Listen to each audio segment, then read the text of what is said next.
Welcome to Mark WHO42's WHOniverse, Doctor Who WHOniverse, that is. I'm your host, Mark Baumgarten, and with me today are...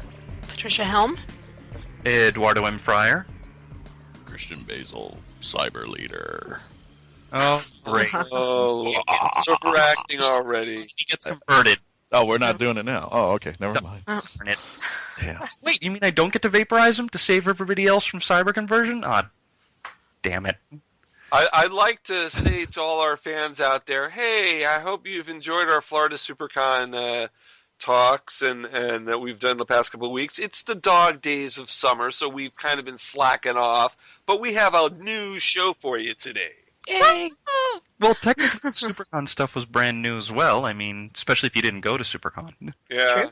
I mean, technically. I mean, okay, it was even more pre-recorded than what we usually do, but no, I mean, if you didn't go to SuperCon, it's still new for you. I mean, if you weren't watching me while I was being all fanboy with Dave Gibbons, then it would be new for you. Yeah, I mean, the Dave Gibbons stuff, that was cool, having the co-creator of The Watchmen on our show, and Doctor Who comic artist. That was yeah, no, definitely. I mean, it was great to have a one-on-one with him. I gotta say, I hope he comes next year, because I gotta find out, what was that stuff that he was forced to dump from Rand Thanagar War? I don't know. You should have probed him some more on that. Well, we were pressed for time, and I wanted to focus a little bit more on Doctor Who. As cool as Rand Thanagar War is. Oh, and I wanted to add, we got to publicize our podcast, at the convention. We also, if you like to take a look at some Doctor Who spoof-type fanzine, it's really good, very hard, biting-edge comedy. Try FANWNAK TV. It's a great magazine. You can get it at fanwnak.blogspot.com. And we've got an ad in it, and it's done by Scott Burdett and some other people over there in England, and it's really good stuff. And we're the reason I'm bringing this up is because I just love the name of the title of the magazine, because even though it's spelled that way, it's really fanwank. I said it, Christian. No, I'm letting you have your moment at this moment. I'm surprised. Wait, you're just run with it. He said, I thought he was going to go. He said, wank. Christian, you're behaving? Wow, I'm surprised. I think he's trying to stay out of the corner this week. Yeah. Ooh. Oh, that's right. He was in the corner. Oh, he was at the convention. Oh, yeah. That's right. They literally put me in a corner. Yep. And remember, and the fans approved. The fans approved. The fans demanded. Fans demanded. I stand in a corner. Yeah. Well, we also ended up putting one of the attendees in the corner. We ended up putting Juan in the corner. Yeah, Juan got put in the corner. Wow, he deserved it. Yeah. And hey, I did a post on Facebook regarding the death of Optimus Prime from Transformers, and he seemed all happy. He was like, "Yeah, it was exciting and dramatic." It's like, oh, great, Juan, great. So I'm sure you weren't one of the parents who had to take their kids to therapy because they were. No, he was one of the kids who were watching the film. Great. Okay, so I guess this is his mind snapping, because he was one of the kids who curled in a ball and went, "Oh my God, they killed Optimus!" No, he's a little older than that. I think that holds your therapy afterwards. Yeah. I know you're listening, Juan. You were one of the kids who was crying. Admit it. I think he would have been a teenager at that point, or maybe even a little older. But maybe he still was crying. Yeah. Oh, that's a shame. Come on. What person watching Transformers in the 80s wasn't shocked? I wasn't shocked, but right? You said who were watching it, and I really wasn't watching it. Oh, occasionally I was flipping through the channels, the few channels that you had back then, like 4 of them or something, and there it is. But yeah, you said old. wank. I did. There you go. Oh, there we go. There, that's the Christian. Back on track. Still haven't gotten rid of George Takei yet. And now that we're back to normal with Christian, let's go to...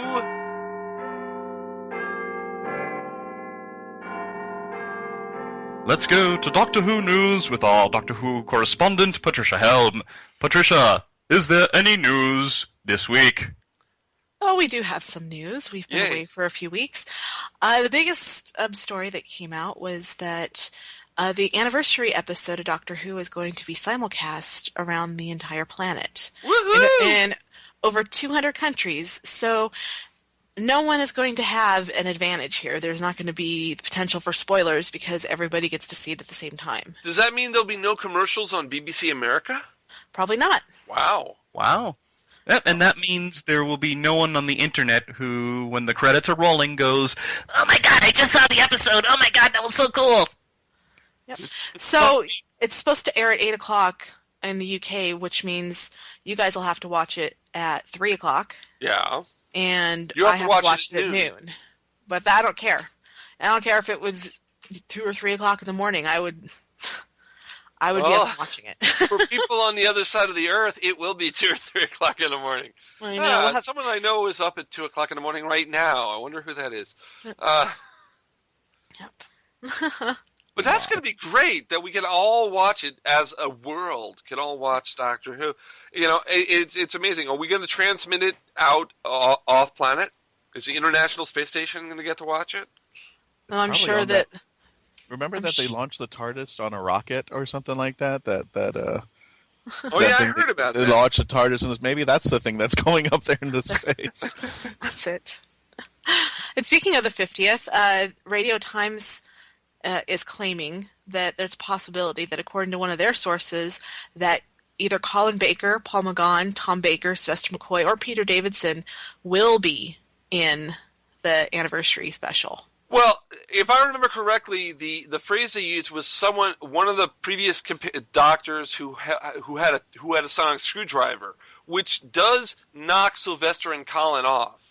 Oh, I didn't because that Peter Davison in the Visitation, the sonic screwdriver was destroyed, and then the Sixth Doctor and the Seventh Doctor didn't have it, and then in the Eighth Doctor in the telemovie, he had a sonic screwdriver. So if you go by what they said of one of the carriers of the sonic screwdriver, and that's not the exact phrase they used, it does narrow it to Peter, Tom, or Paul. Actually, I think I know who the Doctor's probably going to be. I think that common sense would dictate it's probably going to be 8. It's probably going to be Paul. The thing, and this is the thing. I know that Matt Smith, he did say, "Oh no, it's just going to be 3 of us. It's going to be me, David Tennant, and John Hurt in the TARDIS." Mm-hmm. Now that's in the TARDIS. Right. See, that's the thing. What we could be having is we could have a flashback showing how we got John Hurt from Paul McGann. Yeah. So they could actually pull the trigger and show how 8 regenerated into 8.5. If that's the way they're doing it. Because you remember, and I don't know if I'm cutting into the news or anything, but during Comic-Con, Stephen Moffat said, "I've been lying my ass off for 6 months." So you don't Language, this episode. Language, showrunner. I'm sorry. Oh my! But that is what he said, though. That's what he said. That's exactly what he said. I'm just quoting the man himself. That's all. He said donkey. Oh my! But that's a good way. That's a good way to segue into Comic-Con, though. You know, and segue away. Yeah, they did, interview Moffat, and while I'm not very happy with Moffat right now, they did interview him, and some of the highlights of the interview is that, he said that they've barely begun looking for the 12th Doctor. So, don't expect an announcement. That's a lie. The soon. BBC has basically already said that in August they're going to announce it in a Doctor Who Confidential. I mean, it's already been said. He's lying again. Well, I said, he's been lying his ass off, and I don't really trust him right now. So, take this for whatever you want to take it. Didn't somebody associated with Doctor Who chime in on a comment that he made at Comic-Con?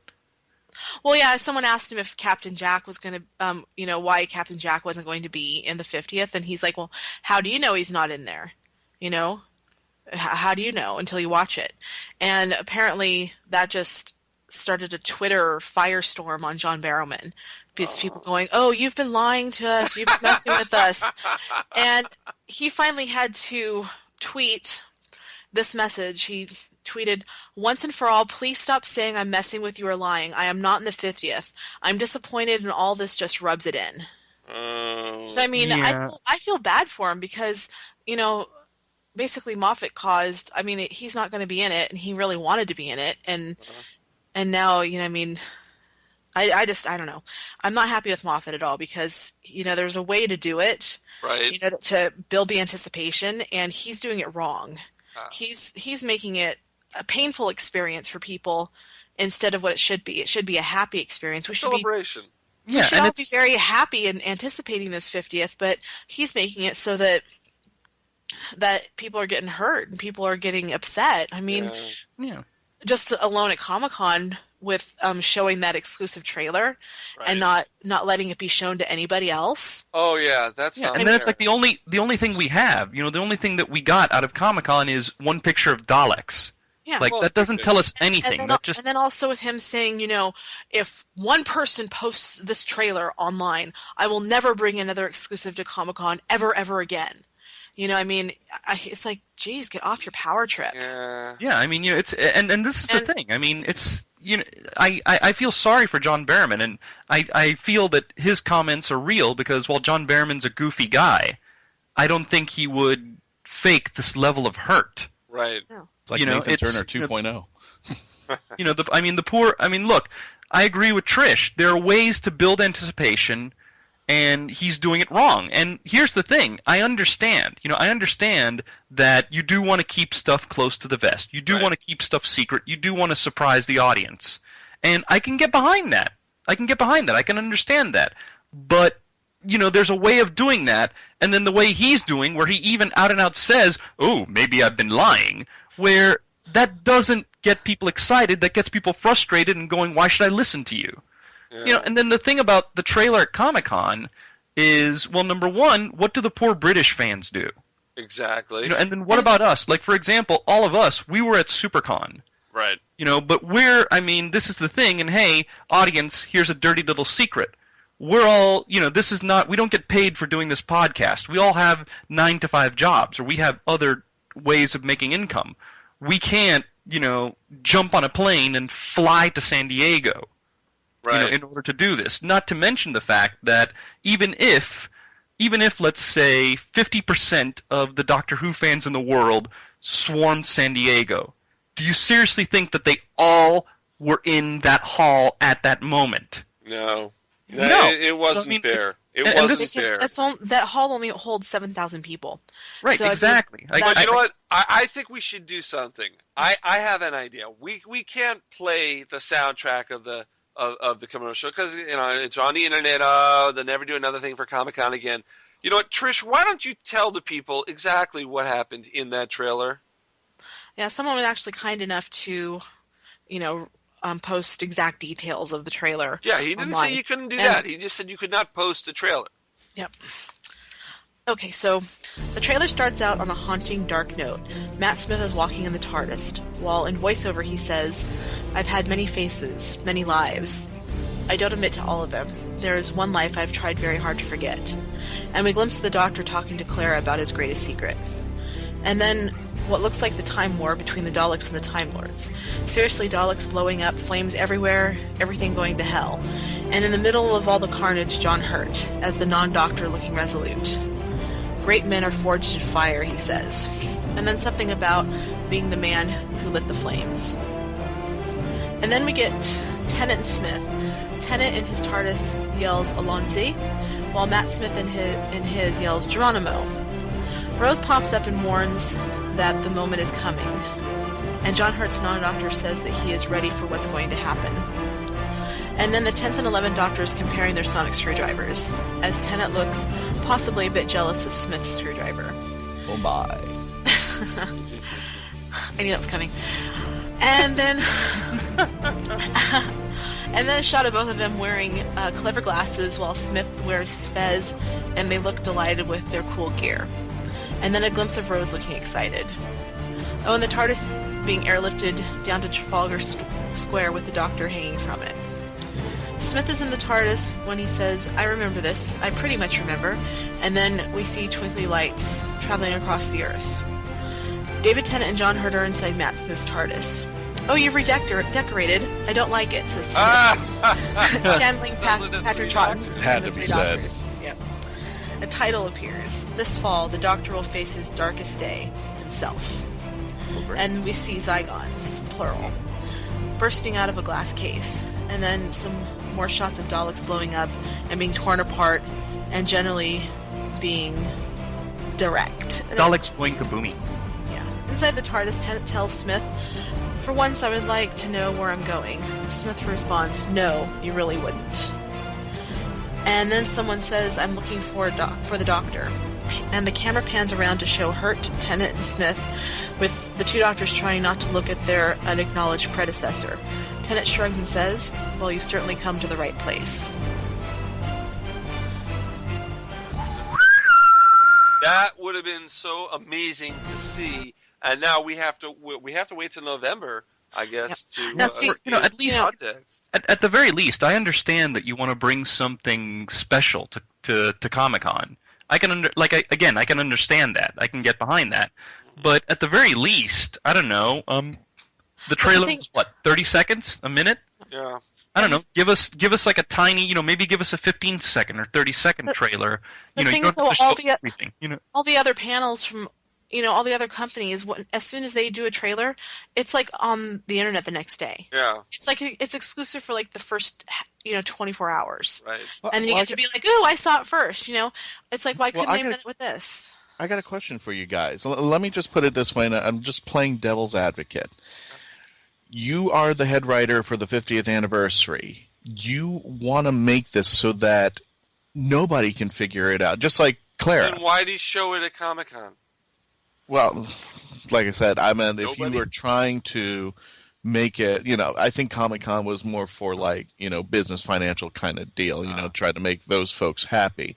But if you're trying to conceal a storyline, even though you're leaking out some things about the story and, you're making the people happy at Comic-Con, how would you go about doing it? And you have all this time between now and November. How would you go about doing it? And that's why I'm trying to look at the advocate side of things. Yeah. On that, Well, I mean, there are ways. There are some ways of doing I'm it. sure there are ways. There are classic tricks, like you make sure that the scripts are printed on, on paper that can't be duplicated, or that can't be scanned. And you just basically, and then what you do is, if you're the showrunner like Moffat, you put a gag order and you say, please do not, if you're going to work on this, you have to sign a confidentiality agreement, and you make sure that security is incredibly tight. There are ways you can do it, that don't have to involve evasion, that don't have to involve telling people, well, if you couldn't afford to go to San Diego, tough. And see, especially for the the British fans, they pay for the show. Yeah. Because it's made by the BBC, it's their tax. And for them not to be able to get to see this, I mean, that's just rude. However, on the bbc.co.uk Doctor Who homepage, they will have exclusive stuff that we in America won't get. As well as they should. That's true. They're going to get some bonus things too. Yeah, but I mean, hopefully it's more than just the thing that they released. Oh, they'll get a lot more. Hopefully it's more than just a picture of Daleks. I mean, you kind of need something. They'll get videos. They'll get tons of stuff. It's us Americans who weren't at Comic-Con. Well, I know that somebody. Well, didn't somebody at Comic-Con not? Well, they didn't leak the 50th, but didn't somebody at Comic-Con leak something else? They leaked Adventures in Space and Time. Which, by the way, if I remember correctly, Mark Gatiss told Stephen Moffat to add that to the list of do not put on or we won't show any more stuff at San Diego Con. Now, Craig did say it was too late to add, Craig Ferguson, but it was still said. Yeah. Oh. Well, I gotta say, I mean, somebody did post it. They had it up for about a day, and I did get I mean, yeah, the picture, it's a cell phone, it's a camera phone video, so the picture quality is not great, but I saw it, I watched it, and I gotta say, I like what I saw, and I can't wait to see this. And I will say that based off the little bit that I saw from the trailer, I can't wait to see David Bradley as Hartnell, as the first Doctor. And if what we saw in the trailer is a hint of what's to come, they got to get David Bradley back as the first Doctor, and they got to hook him up with the 12th Doctor. I mean, come on, it would be cool. That would, if David Bradley is as good as he looks in the trailers, then come on, they got to have a first Doctor, 12th Doctor team up. Yeah, Now, speaking of the 12th Doctor, they actually, in the Doctor Who magazine, they actually printed some of the audition scripts that they're using to audition the 12th Doctor. Wow, And what do you know? I just seem to have it in front of my hands right now. I did send it to you guys. Yeah. Wow. Who wants to audition? Hey, I want to be the 12th Doctor. I want to be the 12th Doctor. Well, you know what? I actually cosplayed as what I thought the 12th Doctor would look like at SuperCon, so I'll audition as well. Okay, but why don't I take he did 3 scenes, and the first scene is between the Doctor and Clara right after the regeneration. Now, just to let you know, my Doctor would have an American accent, so I'm not going to fake an accent here.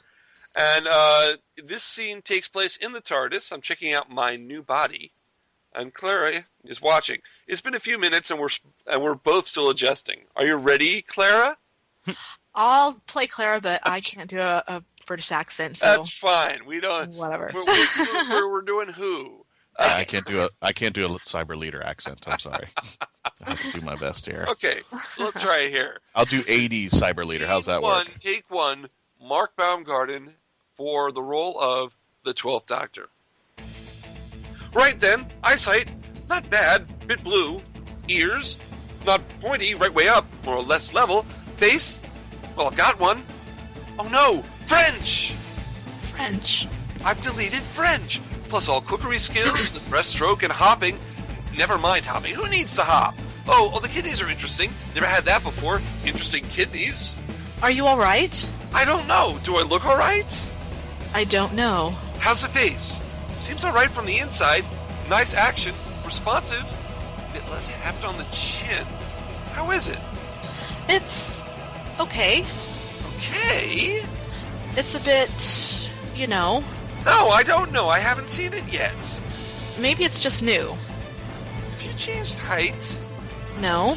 You sure? It's you, your height. You're the one who's changed. And look at your nose. What about my nose? It was really cute. I loved your nose. You should have kept it. I did. It's the same nose. It's the same all of me. You're the one who's regenerated, whatever you call it. Are you wearing a smell? Do you mean perfume? Yeah, I suppose it could be perfume. You always liked my perfume. You said so. No, I didn't. That was the Doctor. Well, you're the Doctor. Yeah, I suppose I am. That's going to take a little bit of getting used to. Yeah, it really is. And scene. Well, that was mine. I hope you liked it, Mr. Moffat. Please consider me for the role. Why don't we try the second one, and you can do this one, Ed. Yeah, I'll try the second one. I'll try the Doctor versus the Cyber Leader. If Christian can summon up some evil cybernetic organism. Oh my! So the scene. So the scene is no decay. Okay. The scene is the Doctor is facing down the Cyber Leader, who stares basefully down from the screen. The bridge around the Doctor is ruined. Ah, Cyber Leader, hello. You have a response, Doctor. Yes, I do. Definitely got a response, and here it is. Yes, your ears look big in that. Sorry, did I misunderstand the question? You will return the stolen cargo. Yeah, well, 2 points. 1, I didn't steal it. No, actually, I did steal it. I was just hoping if I said that, I'd think of a really good excuse before the end of the sentence. Didn't happen, never mind. Point 2, well, point 1, second attempt. This isn't cargo, those are human beings. They are primed for conversion. I've unprimed them. You will return the cargo. No, I won't. Then the cargo will be taken. Not going to happen. And do you know what's going to stop you? You will not be stopped. Tell it to the finger. See this finger? See what I'm doing with this finger right now. I'm drawing a line between this ship and you. Between all these people and your metal men. And this line, it's a magic line. Magic is not logical. I know. Isn't it great? Because I'll tell you what. All these people on this ship are now officially under the protection of the magic line. Now, I'll be honest, these guys in here are a bit annoying. They keep having their own opinions and sometimes they take turns talking instead of me, which is just boring for everyone. But facts are facts. They're behind the magic line, and that's the way it is now. And to be clear, so we all understand the deal here, if any of your handle heads happen to cross the magic line, even by accident, do you know what will happen to you then? What will happen? Me. And scene. Wow, that was great. That was Ed. good. Excellent. We should definitely be picked up and be in Doctor Who. I think Stephen Moffat, you are listening. You listen to our show. You said so yourself in our private little phone call the other day. No. So If not, Big Finish that will was the take phone call off. you Well, Big dreamed of. Finish will take us. that's right. I dreamed that phone call that I was talking to Mr. Moffat. Okay. But hey, if anybody who works for Stephen Moffat listens to this podcast, you have two. I know that we're Americans, but we'd love to audition for the 12th Doctor, and even if you don't want to give us the 12th Doctor, we will gladly have some sort of small role. If you want us to get shot by Daleks, sure, we'll take that too. I'll take that. We'll take that.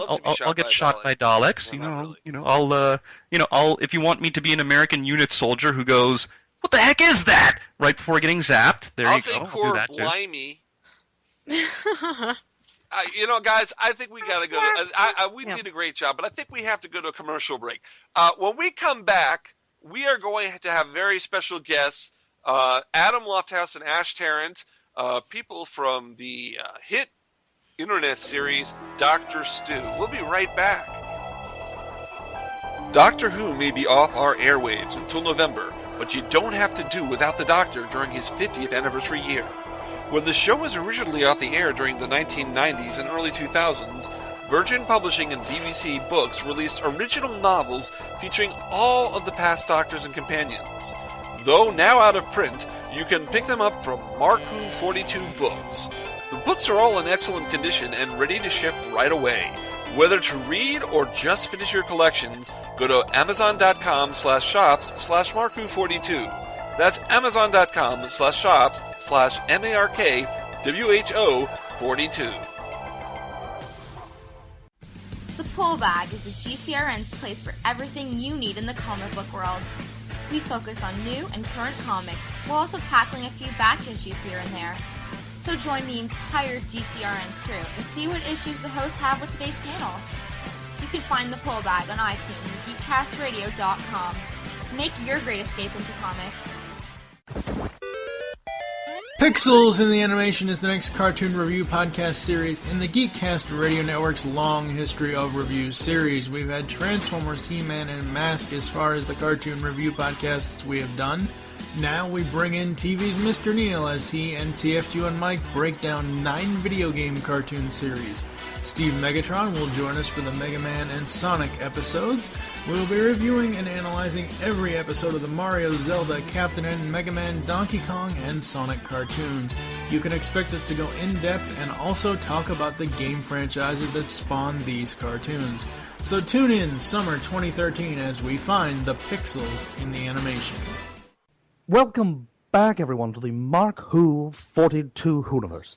Joining a special guest is the Dr. Stu team for the new web series Dr. Stu. Thank you, Mr. Shatner. We had Mr. William Shatner on our show. Wasn't that great, everyone? Let's give a round of applause, Mr. Shatner. And now he's gone. Oh, Shatner's gone. Actually, that was Adam Lofthouse who did that. And he's on our show along with Ash Tarrant, who is Dr. Stu himself. Yeah, we would have had the actual William Shatner, but our podcast can't fit that much ham. No. So let's start with what Dr. Stu is. And Christian, who our co-host, first of all, Christian Basel, Trish Helm, Eduardo M Freyre, and myself, Mark Baumgarten, I'm here too, here on Mark WHO42's WHOniverse.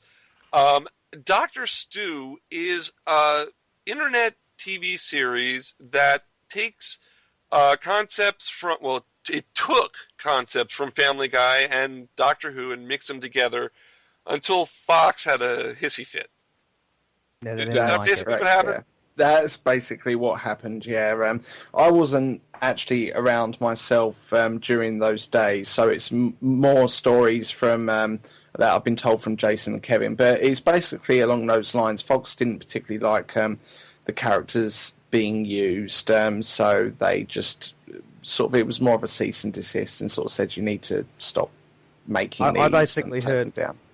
Yeah, I basically heard from my discussions with Kevin and Jason that there was a little bit of a message in there that basically said, look, we spend a lot of money making Family Guy, and here's you guys working on, you know, pretty much a zero budget volunteer thing, producing such this quality of so footage good that quality. the quality was so good that Fox were upset that we were making them look bad. And they just didn't like it. So I personally, I just think that they just didn't like the idea that we came up with at first. You know, they did their Family Guy Star Wars thing, and we basically took away their thunder for a really good Doctor Who idea. Yeah. So Considering separate fun, I was going to say, considering separate fun, and he's a Doctor Who fan as well. I think that's... The cease and desist stuff, that came from Fox. yes, yeah, it's my understanding it did. It came from the Fox so network. You didn't get like a letter from Seth MacFarlane saying, "Hey guys, you know, can I do the Doctor Who's thing first?" You know, so it was all the guys at Fox apparently. It was Fox's legal team, yeah. Oh, okay. I had to wonder what Seth MacFarlane would think of this. I mean, would he have basically given you guys the thumbs up, or you know, would he have kind of said, "Well"? There is a story that Kevin did actually tell me. He did a few years back, I think, a Dragon's Lair sort of trailer remake with the Family Guy characters, and he did actually get contact from the actor who plays Lois, and said that all Alex the Family Borstein, Guy, all the cast, I think, had seen it and were really impressed at what he had done. But with regards to Dr. Stu, there hasn't been any contact from any of the There's cast been a bit of a suggestion that possibly the cast have been told by Fox Legal that they're not allowed to comment on it, because it's a little bit unusual that he did get comment before, and then all of a sudden he's gotten nothing from them. So Fox may have put their foot down. I mean, on with all due respect, you know, not to pick a fight, especially with a channel like Fox, but yeah, it does kind of smell like, you know, the legal team was probably like, look, guys, don't say anything, please. Yeah. Now, I'm actually surprised. I'm actually surprised that they didn't try to, you know, that their response was to try and, like, you know, cease and desist, not to like try and, hey, how about we hire you guys away? You know, yeah, like, hey, you would we'll think give you that some would money be a to do something logical official. thing to do. Yeah, that would be It a smart thing to wouldn't do. But we're talking about the Fox network here, unlike the BBC, who encourage all this fan-made content that promotes their show. Fox just decided just to go, no, if we can't control it, now we cannot control it, then it must not exist. I've heard that, you know, it's not just Fox, but I think there are other companies out there that get a little hard-fisted with, you know, how you handle their stuff. So that's the thing. I think another reason I would consider would be a problem with regards to Fox as well is, like you said, it's the whole control aspect. Now we're using, if the characters are being used that are represented in their own television series a particular way. Now, it doesn't matter whether we do it in a similar form or not. They can't physically control what these characters are doing. So, therefore, if they feel that they're being put in a bad light, whether it is good or bad, then that is possibly another reason why they might push it forward. So, you know, that's kind of ironic, because I mean, we're talking about Family Guy, you know, and I'm sure everybody involved has seen episodes of Family Guy. How, you know, given what is on the show proper, how the heck can you make these guys seem worse? Yeah. I mean, seriously. Seriously. I mean, you know, Peter has been selfish, callous. You know, Stewie himself has beaten Brian nearly to death. Like, how many times? Where's my money? Okay. Now, folks, this is interesting that on our show, like, we have Adam and Ash with us. We also have one of the writers of Dr. Stu, our own Christian Basel. Oh, yeah. And Christian, you should talk about this Fox thing because you were involved in the writing of the episode. Yeah, and I was waiting for Christian to jump in. I mean, I thought his connection had just dropped out or something. I don't know. He was just being silent. We have to jump the Ed connection. That's what we have to.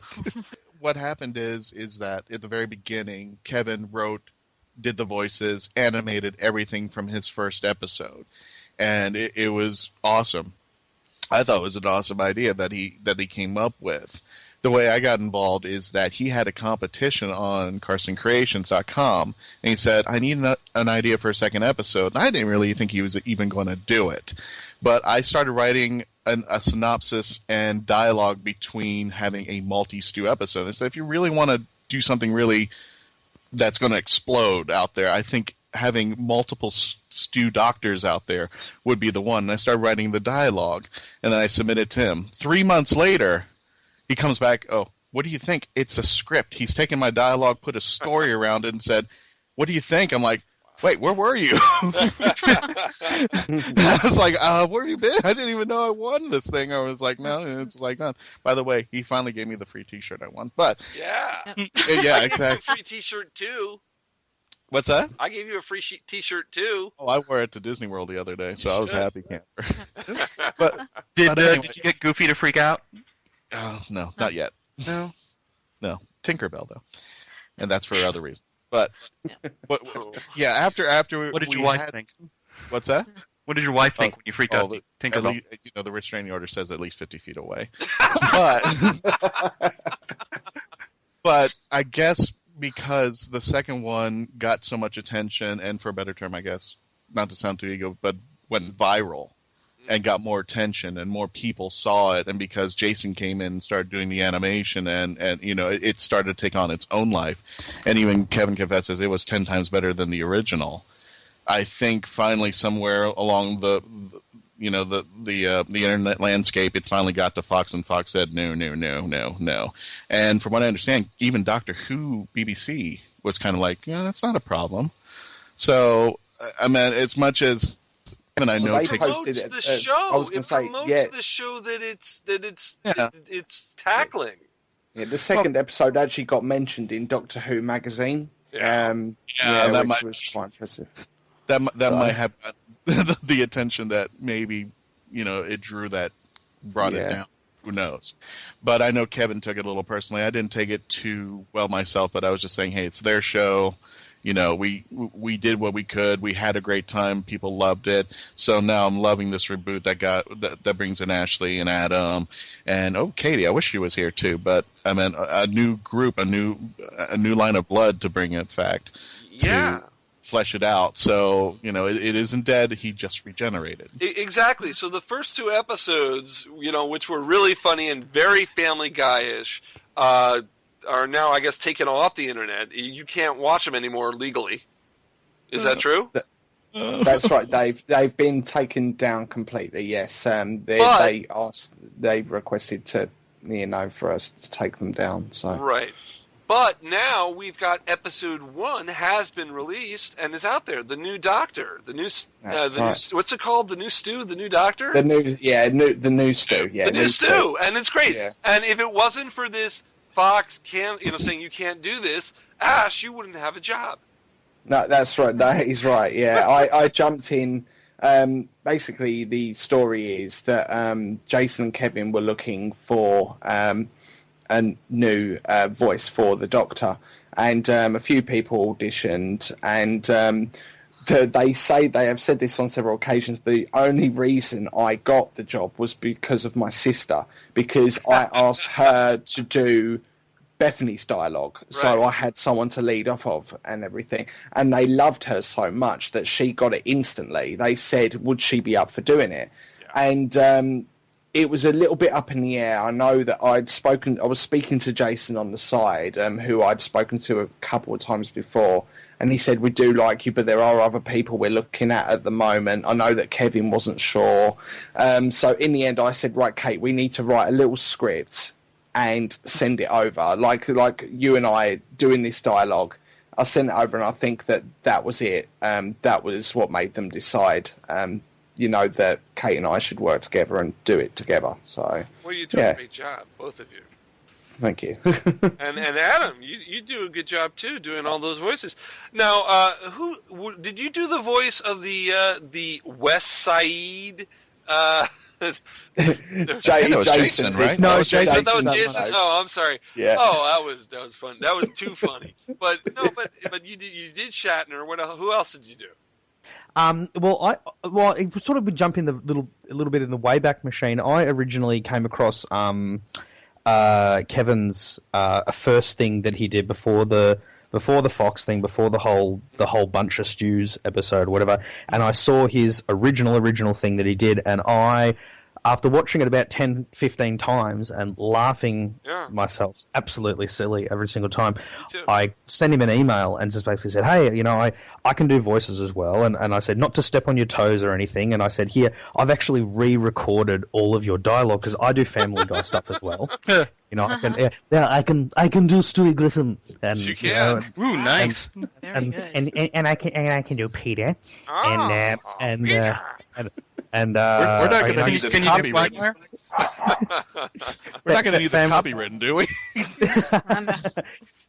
or Homer. My name is Homer J. Simpson. So I can do all sorts of different voices and stuff. And I re-recorded all of his dialogue and I sent it to him and said, look, don't want to step on your toes or anything, but just in case you were looking, you wanted to use this or something and re-edit or whatever. And he sent me an email back and he said, actually, I really like what you did and all the rest of it. And we sort of just started bouncing back and forth with emails. He said, can you record this for me and stuff? And there was an episode that was never got to see the light of day, which was an episode that was in production for a while, and then the whole Fox bomb exploded, and it was never. I don't know whether or not. I think I heard that a work in progress video somehow got leaked onto the net. I don't know if it's still around or if it disappeared or whatever. I think if it's the one you're talking about, there is a brief piece, which I think actually does feature your voice acting on YouTube that Jason posted up. It's just one little section. It's the Jesus Christ bit. There's that as well. Yeah, there's that as well. There's the Jesus confronts the Westboro Baptist Church and the with, God. I gotta hear that. If you're gonna build a time machine out of a car, why not do it with some style? Yeah, that's the Back to the Future one. But the Jesus one has actually got over 1 million views on YouTube. Give us an exclusive. Do it. I want to hear this. The Jesus one. Yeah. Yeah, okay. He's basically the scene is basically you've got the Westboro Baptist Church all sitting there with their signs that they carry, God hates fags and all the things, standard Westboro Baptist stuff, whatever. And Jesus just says, okay, is everybody here? Good. I just called you all here today to let all of you know that you're wrong about everything that you say. Especially you lot with those idiotic signs. I don't hate anyone.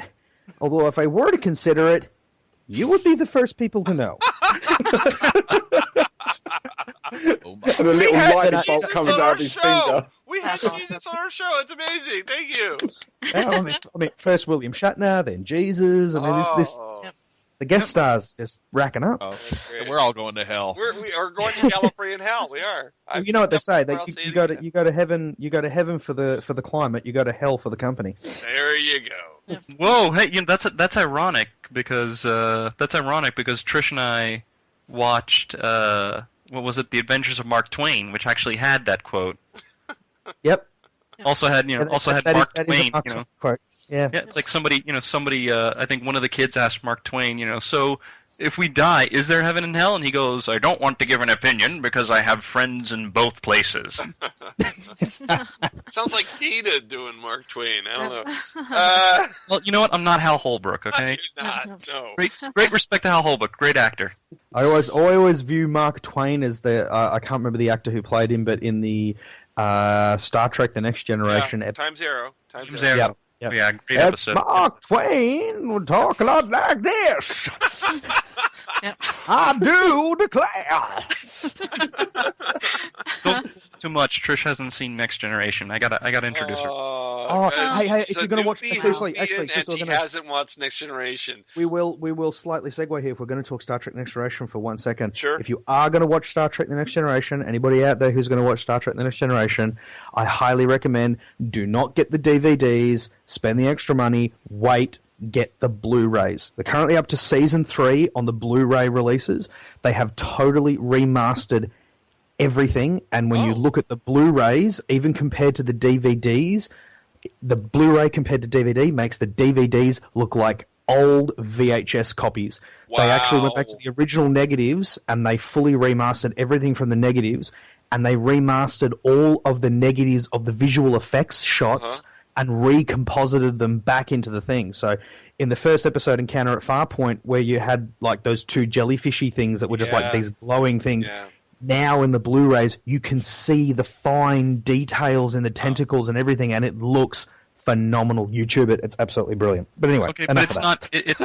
It's not like when they did the original series and they like almost did a No. They haven't replaced it with like CGI. They went like the floating, for instance, as I said, the floating jellyfish thing at the end of the first episode. They actually filmed physical prop models. So they went back to the original negatives that they filmed and then redid the effect and recomposited it back in as it was done the first time, but in a much higher resolution. Cool. Oh, that's awesome. Incredible. And it's just fantastic. There's some really good comparisons. Makes me want to get a CD player now. Blu-ray player. I would hope you have a DVD player right now. I need to get a Blu-ray player. I need to get a Blu-ray player for that, and I need to get a Blu-ray player for the fact that I have a DVD Blu-ray combo in Avengers, and I haven't been able to see the deleted scenes or the item 47. The easiest way to do Blu-ray these days is just invest the minuscule extra amount of money, buy a PlayStation 3. Because you buy PlayStation 3, you can play Blu-rays, you can play 3D Blu-rays, and you can play PlayStation 3 games. You know, I'm not getting that's the paid reason for why these I bought advertisements. I should be getting paid Doctor for Who this. website? There should be money changing hands at this point. Nice. And if it ever comes out, please get Dr. Stu in Blu-ray. Yeah, absolutely. If it ever comes to its fruition, please get that and wait for Just remember when you're giving Mark that huge check for the advertising, it has to be split 4 ways. Co-host got to get a little slice of the pie. Dead silencer. Way to cut up a penny. I meant really. Yeah, after I pay off the website and pay for the podcast monthly charge, I'll be nice and I'll give out some money. Yeah, that'll happen. You don't know how to you don't know how to negotiate, do you? Come on, man. I'm trying to negotiate. Come from a position of strength here. Come from a position of strength. Hey, do you want me to haggle? Because we could haggle all day, but that would just waste our time. So I'm really happy that Dr. Stu is back on. I was going to say on the air. It's back on the web, and the first episode was really good. I thought they were going to take out all the Family Guy interstitial things, but they had a few in there. Like the West Side or the East. Yeah. I love that. I laughed so hard when I saw that because I didn't know what that was going to look like because I didn't record any of that myself. And when I saw that, I was just cracking up. I rewound it and played it back a few times. And when they upgraded Pup E and they made it more Australian looking, the Australian canine looking, I thought that was cool. Yeah, I really love the joke that Kevin threw in there with the flying. Yeah, that's right. Because Canine is actually filmed in Queensland in Australia, up on the Gold Coast, and I don't know if it's still in production or anything at the moment. They're supposed to be making a series too. They are supposed to. They are supposed to be making another series. So yeah, I would love them to try and actually get it to tie in to Doctor Who somehow, but for some reason I just don't think. Is it even? Does BBC even consider the Canine series to be canon? I actually read up on that. It is not going to be part of the natural canon, even though it has the original stuff. It's kind of like Probe. If anybody remembers Probe with Mark Baumgarten, and he's trying to actually ignore it. It starred Carolyn John as Liz Shaw. That's the only thing that had a tie with Doctor Who. Other than that, it was kind of like its own separate thing. It had really no connection. It was not canon to the series. They just kind of said, okay, this is what happened in Liz Shaw's life. And even though it all had like 4 of the Doctor Who's in there, they did the same thing on the Autons. There was an Auton trilogy, the first 2 that were written by Nick Briggs, actually, that were done, and it had the Autons in it, and it had Unit in it, but it's not canon either. I think BBC has to be made by the BBC and on the TV of the BBC. Yeah, because when they were originally advertising it, it said something like "Who's a good dog," and it actually had in capital "Who." And then I think they took that down because the BBC said, "No, we don't. You can have the K9, but we don't want anything. It's not canon to Doctor Who's story. Yeah. It's a separate thing altogether," which I thought was a shame. Now they did use Kate Stewart from the non-canon stories, and they put her into the show. The Brigadier's daughter. Yeah, they did have that in Downtime, but I thought Ed was going to jump in there because Ed was so pro Kate Stewart. Hey, any connection to the Brig? There you go. Come on, Brig's the man. Lethbridge Stewart forever. Did you just say probe Kate Stewart? Oh my! And there's the explicit tag. Oh my! I think it's going to the corner. Christian, get in the corner. Get in the corner. Get in the corner. Yeah. So Adam and Ash, friends over, and you end up giving us an explicit tag. Just because Adam and Ashley are your buddies doesn't mean you get to give us an explicit tag. Get to the corner. I've specifically made sure that I haven't said anything naughty that I'm not allowed to say.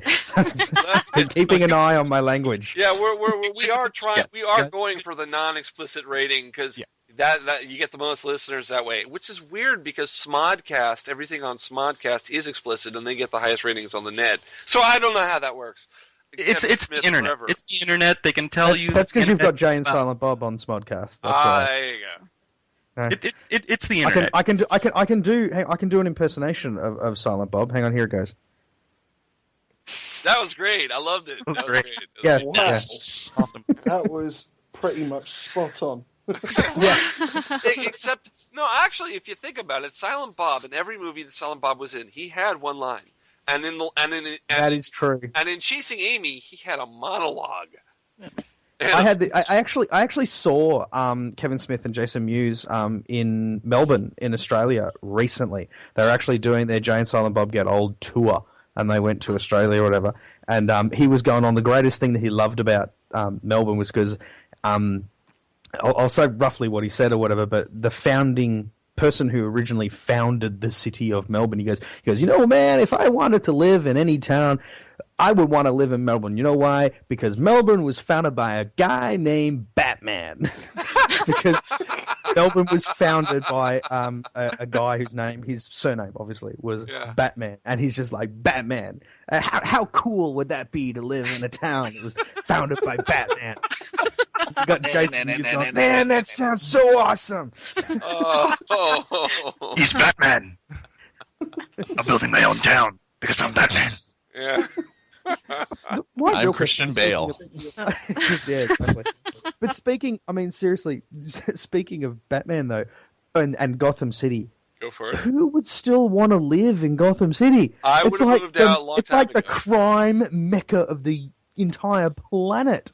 And you've got crazy people there and vigilantes and stuff.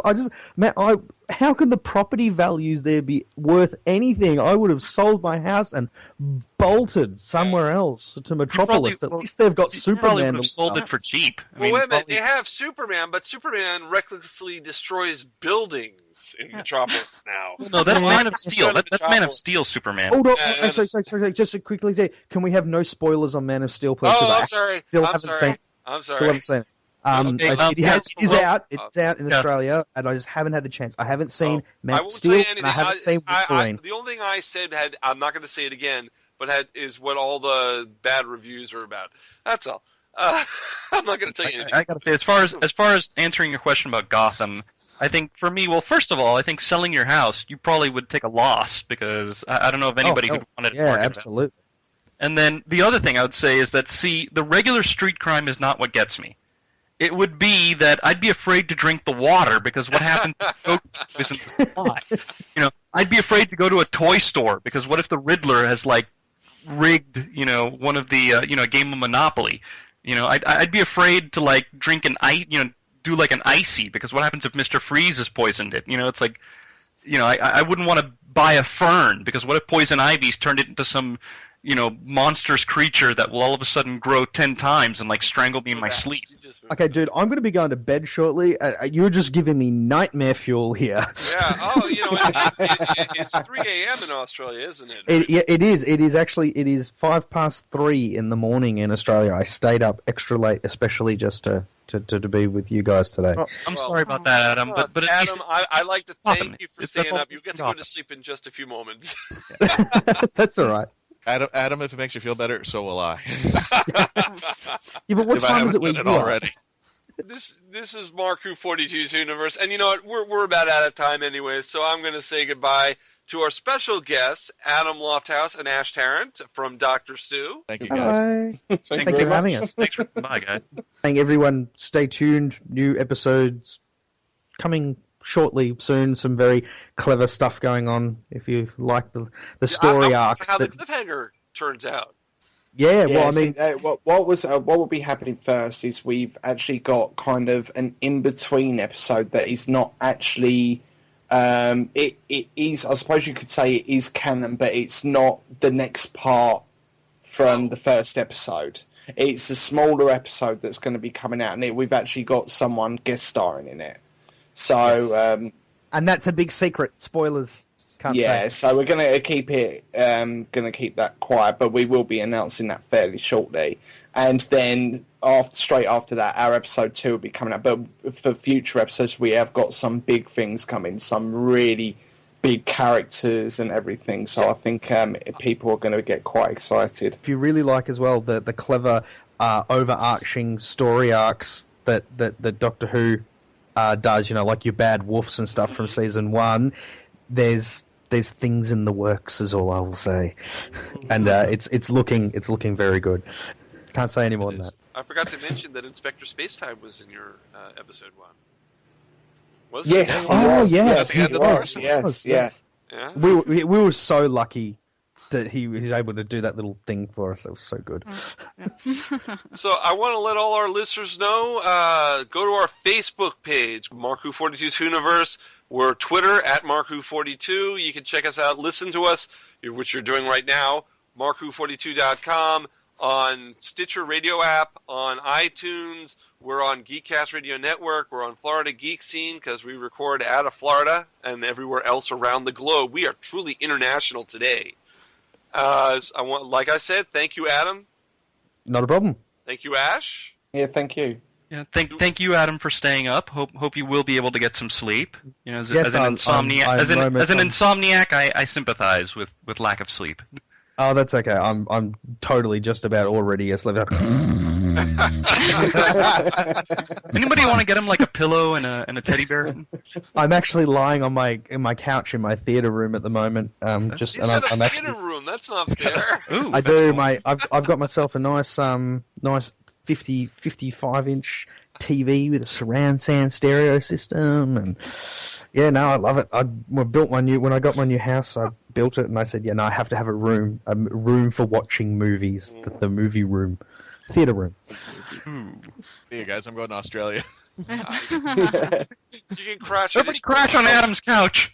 Hey, yeah, look, no, I mean, Mikasa, Sukasa. I got spare bedrooms here. Thanks.